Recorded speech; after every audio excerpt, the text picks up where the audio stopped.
درویشی صرف نماز روزے کا نام نہیں، نہ ہی فقط ذکر و مناجات کا نام ہے، نہ ہی فقط خدا کی بندگی اور اس کے رسول کی محبت میں رونے کا نام۔ یہ تو نتائج ہیں۔ جیسے ہم کسی صاحب فکر کی فکر کے آخر میں پوچھتے ہیں کہ نتائج فکر کیا ہے، یا کسی بحث کے آخر میں لکھا جاتا ہے خلاصۃ البحث۔ ہم جب آسمان کی طرف دیکھتے ہیں تو قوس قزح کو، اسے دیکھ کر ہم جان جاتے ہیں کہ اس سے پہلے بارش ہوئی ہے، یعنی قوس قزح نتیجہ ہے بارش کا۔ ہم عام معمول سے ہٹ کے پانی دیکھتے ہیں تو ہم سمجھ جاتے ہیں کہ یا زمین سے پھوٹا ہے یا اوپر سے اترا ہے۔ اسی طرح یہ تو درویشی کے نتائج ہیں، اور ضروری نہیں کہ وہ درویشی کی وجہ سے ہی ہوں۔ آرٹیفیشل انٹیلیجنس سے بھی قوس قزح بنائی جا سکتی ہے۔ بارش اور زمین سے پھوٹے بغیر بھی پانی چھوڑا جا سکتا ہے۔ بس آپ کو ٹینک لے آئیں، واٹر ٹینک، اس سے پانی چھوڑ دیں، معمول سے زیادہ پانی ہوگا، ٹینک کو ہٹا دیں، اس میں دو آپشن ہوں گے، یا بارش کا ہے، زمین سے نکلا ہے۔ عام طور پر جب تک آپ بتائیں گے نہیں یا ماحول گواہی نہیں دے گا، نشاندہی نہیں ہوگی پانی کہاں سے آیا۔ تو کوئی شخص اگر رو رہا ہے، ضروری نہیں کہ اس کا رونا درویشی کی وجہ سے ہی۔ کوئی شخص اگر بندگی کر رہا ہے تو یہ ضروری نہیں کہ درویشی کی وجہ سے ہی کر رہا ہے، وہ بندگی اس کے احوال کا نتیجہ بھی ہو سکتا ہے۔ مثلا کرونا کے دنوں میں بہت لوگ نماز پڑھنا شروع ہو گئے تھے، تو یہ درویشی کی وجہ سے تو نہیں ہوئے، حالات کی وجہ سے ہو گئے۔ موت کا خوف، تنہائی، مجبوری، اور پھر خدا کی بارگاہ میں مجبوراً جانا، اسے مناؤ شاید ماحول بدل دے۔ تو منانے کے لیے جو نماز روزہ یا بندگی کی، حالات کی وجہ سے کی تھی، درویشی کی وجہ سے نہیں کی، کیونکہ درویشی حالات کا نام نہیں ہے، وہ ایک مستقل مزاج ہے، مستقل مزاجی۔ تو فقط بندگی کے اسباب، بندگی کے معمولات، یہی دل کی درویشی نہیں ہے۔ بہت لوگ ہیں جو شریف النفس ہیں لیکن ان کی شرافت طبعی ہے، یا حالات کی وجہ سے بد کردار نہیں ہے، بدمعاش نہیں ہے، تو اس لیے نہیں ہے کہ حالات اجازت نہیں دیتے۔ اگر حالات اجازت دیں تو وہ بد کردار ہو جائیں۔ مثلا کچھ غریب لوگ، کچھ مجبور لوگ نیک ہیں، کس لیے؟ کہ وہ امیر نہیں ہیں۔ اگر انہی لوگوں کو آپ بہت سنبھال دیں، طاقت دیں، وہ بگڑ جائیں گے۔ تو ان کی شرافت اس وجہ سے نہیں ہے جس وجہ سے ہونی چاہیے، بلکہ وہ شرافت طبعی ہے۔ جیسے بوڑھا آدمی شریف ہوتا ہے کیونکہ وہ کچھ کر نہیں سکتا، اگر اسی بوڑھے کو اتنی توانائی دے دیں، بوسٹ کر دیں، پھر دیکھیں گے کہ بوڑھا اب کیا کرتا ہے۔ یہی وجہ ہے نا فرمایا کہ وہ بوڑھا زانی، اس کی طرف نظر رحمت نہیں کی جائے گی جو بڑھاپے میں زنا کرتا ہے۔ کیوں؟ کیونکہ جب اس کی انرجی بوسٹ ہوئی تو وہ وہی کام کرنے لگا جو جوان کر۔ تو اس کی شرافت کسی اور وجہ سے نہیں بلکہ جسمانی کمزوری اور ضعف کی وجہ سے ہے۔ یوں ہی بعض لوگوں کا بندگی کرنا بندگی کا حکم دینے والے کے حکم کی تعظیم کی وجہ سے نہیں، حالات کی وجہ سے۔ بہت سے لوگ وظائف پڑھ رہے ہوتے ہیں تو وظائف بھی وہ خدا کے نام کا تکرار کرنے کے لیے نہیں، ذکر کے لیے نہیں، اپنے کسی مطلب اور غرض کے لیے کر رہے ہوتے ہیں، اگرچہ یہ جائز بھی ہے کیونکہ اس نے فرما رکھا ہے کہ للہ الاسماء الحسنی فادعوہ بہا، خدا کے خوبصورت نام ہیں اور ناموں سے اس کو پکارو۔ لیکن یہ ضروری تو نہیں کہ مطلب کے لیے ہی پکارو، یا جب بھی پکارو پیچھے کوئی نہ کوئی مطلب ہی ہو۔ خدا کا نام خدا کے لیے بھی تو لیا جا سکتا ہے۔ تو درویشی فقط نماز روزے کا نام نہیں، فقط بندگی، اگرچہ یہ ضروری چیزیں ہیں، یہ ساتھ جڑی ہوئی ہیں۔ درویشی یہ ہے کہ آدمی کا ضرر کم ہو جاتا ہے اور اس کا نفع زیادہ ہو جاتا ہے۔ روئے زمین پر تاریخ انسانیت میں کوئی بھی درویش ایسا نہیں گزرا جس کا ضرر زیادہ ہو، نفع کم ہو۔ جس کو بھی یہ بخشش ہوئی ہے اس کا ضرر کم ہو گیا، نفع زیادہ ہو گیا، بلکہ بسا اوقات تو ضرر رہا ہی نہیں۔ مطلب ایک بزرگ بچھو کو نہیں مارتے تھے، تو کسی نے کہا یہ موذی ہے، آپ اسے مارتے کیوں نہیں؟ تو انہوں نے جواب دیا یہ موذی تب ہے جب آگے کوئی ہوگا نا جس کو یہ ایذا دے گا۔ اگر میں اسے پکڑ کر جنگل میں چھوڑ آؤں تو وہاں کس کو ایذا دے گا؟ اس لیے وہ اسے شہر سے پکڑتے تھے اور جنگل میں چھوڑ آتے تھے۔ موذی کو قتل کرنے کا حکم ہے، لیکن اس وقت جب قتل کرنے کا ماحول تو ہو، یعنی ایذا دینے کا ماحول ہو، اور جب ایسا ماحول ہی نہ ہو تو پھر مارتے پھرو، اس وجہ سے کہ اس کے اندر بالقوہ ضرر دینے کی صلاحیت ہے، اور اگر وہ صلاحیت ہی لے لی جائے اور بالفعل وہ ضرر دینے کی پوزیشن میں ہی نہ ہو، پھر کیا حکم ہوگا؟ ضرر کم دیتے ہیں۔ یہ پیسٹیسائڈ کا یہ نظام یا یہ ادویہ کا سپرے اس صورت میں کریں گے جب سنڈی پیدا ہوگی. سپرے بیچنے کے لیے پہلے سنڈی پیدا کرو. مثلا امریکن سنڈی ہوگی تو امریکہ کی طرف سے کوئی کمپنی جو ہے وہ یہاں پہ اپنا سپرے امپورٹ کرے گی. وہ بکے گا اس صورت میں جب منڈی میں مارکیٹ میں پہلے سے یہ ایک ہوا ہوگا سنڈی پیدا ہوگی فصلوں کے اندر. تو اپنی پروڈکٹ سیل کرنے کے لیے آپ کو چاہیے کہ پہلے اس پروڈکٹ کے مناسب وہ بیماری بھی ہو. پہلے وہ بیماری پیدا کرو پھر اس کی دوا فروخت کرو. انسانوں میں یا نباتات میں. وہ نباتات بھی تو جاندار ہیں. سرمایہ دار اسی طرح کچلتے ہیں انسانوں کو بھی نباتات کو بھی. خیر جب سے یہ چیز بڑھی تو پرندوں کے گھونسلے پرندوں کے گھر اجڑ گئے. دور دور تک نظر دوڑائیں تو یہ مخلوق جیسے انسانوں سے ناراض ہو گئی. یہ ایک ضرر ہے. یہ ایک ضرر ہے اجتماعی طور پر دیا گیا ہے. اجتماعی طور پر آپ کسی بھی گاؤں میں چلے جائیں اس گاؤں کے میں گلیوں میں یا باہر سڑکوں پہ سڑک بن گئی ہے کنکریٹ. سڑک کے جس حصے پر لوگوں کے گھر ہیں وہ ٹوٹا ہوگا کیونکہ وہ اپنا پانی اس پر چھوڑ دیتے. تو سڑک کو توڑ کر ہر گزرنے والے کو جو ضرر دیا جاتا ہے پھر وہی لوگ منتیں اتارتے ہیں درویشوں کی قبروں پر جا کر. وہی لوگ جو ہر دوسرے آدمی کو ضرر دے رہے ہوتے ہیں. ہر جگہ گند ڈالا ہوتا ہے. اور پھر صوفیوں کی قبروں پہ جاتے ہیں کہ یہ درویشی کا نذرانہ ہے. وہ پھر پیروں کے آستانوں پر جاتے ہیں کہ یہ ہماری منت ہے. یہ ہے یہ اس لیے وہی لوگ جو ہر دوسرے آدمی کو ضرورت ہے. اور صرف آدمی کو نہیں کسی کو نہیں چھوڑتے. انسان ہو یا جانور حیوانوں کی کوئی بھی قسم ہو حتیٰ کہ نباتات حتیٰ کہ جمادات کسی بھی چیز کو نہیں چھوڑتے. ہر جگہ ان کے ضرر کا ایک بڑا آگے تک پہنچا ہوا سلسلہ ہے. لہذا یہ بات بہت سے ہندو پنڈت ہیں جو بڑے شریف ہیں.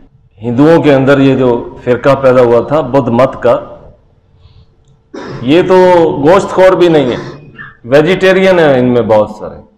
اس لیے وہ کہتے ہیں کہ گوشت کھانے سے جانور کو ضرر دو گے نا.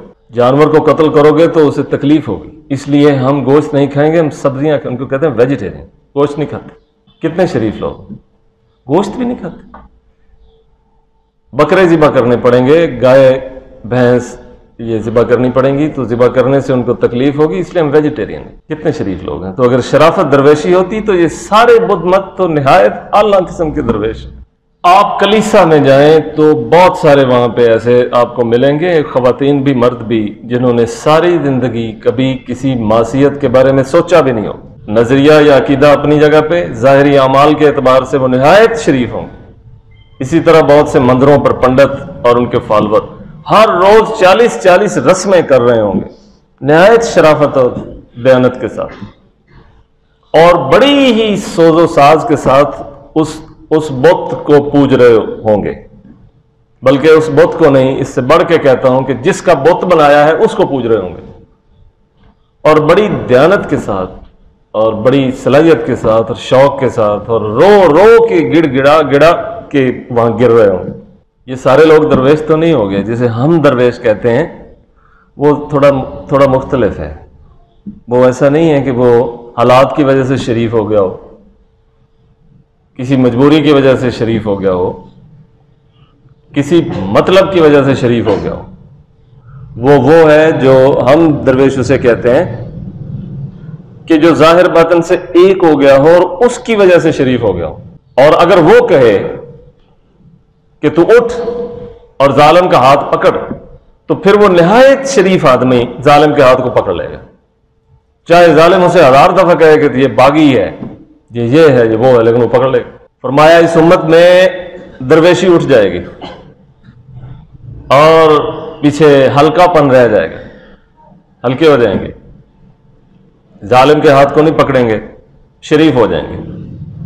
تو وہ جو ان کی شرافت ہے وہ شرافت تبھی ہوگی جو حالات کی وجہ سے یا نفس کی وجہ سے خدا کی وجہ سے نہیں. اس لیے درویش کے دو رخ ہوتے ہیں. وہ کھڑا ہو جاتا ہے ظلم کے خلاف بددیانتی اور جبر کے خلاف. عملاً کچھ نہ کر سکے تو کم از کم زبان ضرور اس کی جاری ہوتی ہے اس کے خلاف. وہ بھی نہ ہو تو اپنے دائرہ اپنی ڈومین میں رہ کے کچھ نہ کچھ تو ہوتا ہے. اتنی مصلحت تو نہیں کرتا کہ ساتھ ہی مل جائے یا اس کی خاموشی بھی سپورٹ ہو جائے ظالم کی، یہ نہیں ہوتی۔ اسلام کے اندر درویشی جو ہے وہ دو حال میں ہوتا ہے، وہ لٹکا ہوا ہوتا ہے آسمان سے، ظالم کے خلاف کھڑا بھی ہو جاتا ہے اور مظلوم کے لیے نہایت جھک جاتا ہے، نہایت جھک جاتا ہے۔ ہمارے ہاں 70% سے زیادہ لوگ اولیاء اللہ سے نسبت رکھتے ہیں، کسی نہ کسی آستانے سے، ولی سے، درویش سے، اور بتائیے کہ 70% سے زیادہ لوگ ہی اس درویشی کے تقاضے پہ پورا اترتے ہیں؟ نہیں اترتے۔ سروے کر لیں، ریسرچ کر لیں، نہیں اترتے۔ کیوں؟ اس کی ایک وجہ یہ بھی ہے، اس کی ایک وجہ یہ کہ ڈیفائن ہی نہیں کر سکے، اسکالر یہ لوگوں کو بتا ہی نہیں سکے، ناکام ہو گئے اس میں۔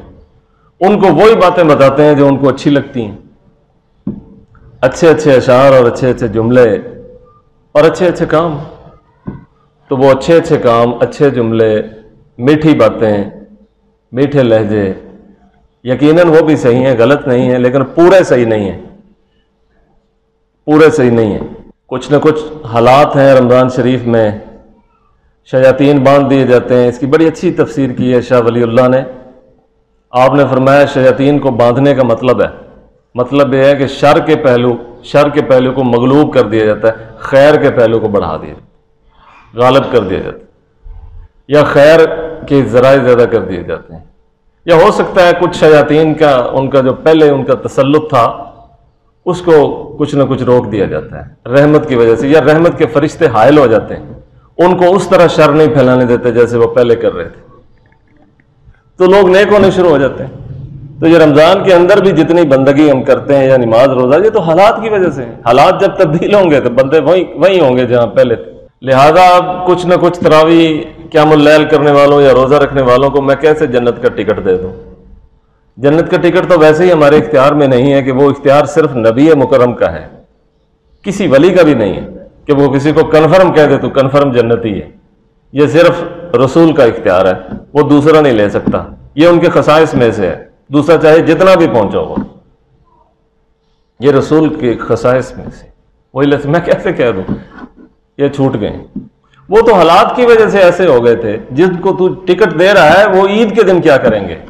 وہ برا حال کر دیں گے اپنا بھی دوسروں کا۔ لہٰذا دل کی درویشی پیدا ہونی چاہیے، اور غالباً جو فرمایا ہے کہ ہم نے تم پر روزے اس لیے فرض کیے ہیں لعلکم تتقون، تاکہ تم متقی ہو جاؤ۔ تو یہ جو تقوی ہے یہی درویشی پیدا کرتا ہے۔ تو اگر پورا رمضان گزارنے کے بعد کسی کے اندر تقوی پیدا نہیں ہوا تو اس نے وہ روزے حالات کی وجہ سے رکھے ہیں، روزے فرض کرنے والے کے حکم کی تعظیم میں نہیں رکھے، کیونکہ وہ حکم دینے والا رمضان کے بعد بھی ویسا ہی ہے جیسے پہلے تھا، اور اس کا حکم بھی ویسا ہی ہے جیسے پہلے تھا۔ لہذا جیسے وہ تھا وہ چاہتا ہے کہ یہ ایسے ہو جائیں، مستقل مزاج، ہمارے ساتھ دائمی صلح، اور وقتی اور حالات کی وجہ سے درویش نہ بن جائیں، یہ دائمی طور پہ بن جائیں۔ جیسے ہم لوگ مساجد میں آتے ہیں تو ٹوپی پہن لیتے ہیں، ٹوپی کس لیے ہے؟ کس لیے ٹوپی؟ ایک مرتبہ فکر کا تو خیال ہے نا کہ ٹوپی کی حیثیت ہی نہیں ہے، وہ سر ننگے ہوں تو وہ زیادہ بہتری محسوس کرتے ہیں، اور ویسے امت میں کسی کا بھی خیال نہیں ہے کہ ٹوپی ضروری ہے۔ صرف یہ ہے کہ ٹوپی ہماری معاشرت میں نفسیاتی طور پر ہم سر پہ رکھ لیتے ہیں، شرافت، ایک شرافت کا لباس سمجھ لیں کہ ہم جب مسجد میں آتے ہیں تو ہم ٹوپی پہن لیتے ہیں کہ شرافت کا لباس ہے، ورنہ امت کے اندر تو کسی عالم کا بھی یہ فتویٰ نہیں، کسی عالم کا بھی یہ فتویٰ نہیں کہ بندگی کے لیے ٹوپی ضروری ہے، سر ڈھانپنا ضروری ہے، ادب کے لیے کہہ دیتے ہیں، کیونکہ ہمارے یہاں اس کو ادب سمجھا جاتا ہے، جیسے اوڑھنی اوڑھ لیتی ہیں نا عورتیں، ہندوستانی روایت میں اب بھی ہے، گھر میں کوئی مہمان آ جائیں گے تو گھر میں جس عورت کے سر پہ کپڑا نہیں ہوگا وہ کپڑا اوڑھ لے گی، وہ ایک لحاظ ہے، ادب ہے۔ تو اسی طرح بندگی کے آداب اور لحاظ سے انہوں نے اس چیز کا ٹوپی پہن لو، لیکن یہ آپ کا ٹوپی پہننا بھی وقتی ہے، کیونکہ آپ نے مسجد کا لحاظ کیا ہے یا بندگی کا لحاظ کیا ہے کہ اس کے لیے آپ نے ٹوپی پہن لی ہے، لیکن جب آپ مسجد سے نکلے تو ٹوپی تو وہیں رکھ کے گئے ہیں، ٹوپی تو وہیں رکھ کے گئے ہیں۔ اب وہ اللہ جو مسجد میں جس کو آپ نے حاضر و ناظر جان کے جس کے حضور آپ کھڑے ہوئے ہیں، تو باہر جا کر وہ اللہ کدھر ہے؟ وہ تو جیسا مسجد میں ویسا ہی باہر ہے. یہ میں ایک مثال دے رہا ہوں. تو وہ جو آپ نے ٹوپی پہنی ہے، وہ مسجد میں آپ نے آداب کا لحاظ کیا ہے مسجد کا، کس لیے کہ وہ اللہ کا گھر ہے. مجھے بتائیے کہ اللہ کے گھر سے جب آپ باہر نکلے ہیں تو وہ دھرتی کس کی ہے؟ وہ کسی اور کی ہے. وہ کس کی؟ مطلب آپ کا گھر جو ہے وہ کسی اور کا ہے. تو یہ ساری یہ روئے زمین، یہ سارا گول گیند اور اس جیسے یہ ساری کہکشاں اور یہ سارا کچھ کائنات، وہ تو بیک وقت ہر جگہ بطور علم کے موجود ہے. تو وہ یہاں بھی ہے تو وہاں بھی ہے. یہاں ٹوپی پہنی تو یہیں پھینک دی، باہر میں جا کے پھر ہم ویسے ہی ہیں. تو یہ آپ کی شرافت جو مساجد کے اندر ہے، یہ حالات کی وجہ سے، یا اس جگہ کا آپ نے لحاظ کیا ہے، یا جو کام وہاں کرنے ہیں اس لیے ہے. یہ آپ کے دل کی وجہ سے نہیں ہے. کیونکہ جب آپ نے دروازے کے پاس دے ہماری ٹوپی تو باہر جا کے آپ ویسے ہی ہیں جیسے پہلے تھے. تو درویشی مستقل مزاج ہونے کا نام ہے. یعنی وہ ایسا نہیں ہوتا کہ وہ مسجد کے اندر خدا کو ملوز رکھتا ہے. وہ جہاں جاتا ہے وہ اس کا ایک ہی دل ہوتا ہے، اور وہ اسی دل کے ساتھ وہاں ویسا ہی ہوتا ہے. اس کو بازار میں لے جاؤ تو وہ ویسا ہے، اس کو مسجد میں لے آؤ تو تھوڑا زیادہ بڑھ جاتا ہے، اس کو اور کہیں بھی لے جاؤ تو وہ ویسا ہے. اس کو کسی گراؤنڈ میں لے جاؤ وہ ویسا ہی، اس کو کسی ادارے میں لے جاؤ، کسی دفتر میں لے جاؤ، اس کا دل ویسا ہی. بس عام لوگوں میں اور اس میں فرق یہ ہے کہ یہ لوگ حالات کی وجہ سے شریف ہو جاتے ہیں، حالات کی وجہ سے بدماش ہو جاتے ہیں. کمزور ہیں بڑے شریف ہیں، تھوڑے طاقتور کر دو بدماش ہو جائیں گے. تو یہ شریف اس لیے شریف ہیں کہ ان کے پاس بد کردار ہونے کے لیے پیسے نہیں، یا حالات نہیں ہیں، یا تعلقات نہیں ہیں، یا طاقت نہیں ہے. اگر ان کے حالات پیدا ہو جائیں گے یا بد کردار ہو جائیں گے. جس دین کے دائرے کے اندر ہم سب جمع ہیں اور دعا کرتے ہیں کہ اسی دین کے ساتھ ہی اٹھائے جائیں، وہ مستقل مزاجی کے ساتھ ہونے کا نام ہے. حالات اور مقامات کے ساتھ تبدیل ہونے کا نام نہیں ہے. یہ گرگٹ کی صفت ہوتی ہے کہ وہ رنگ بدل جاتا ہے. مومن اپنا رنگ نہیں بدلتا، وہ ہر جگہ ہر حال میں ایک طرح کا ہی ہوتا ہے. اسے ہی درویشی کہتے ہیں. وآخر دعوانا ان الحمدللہ.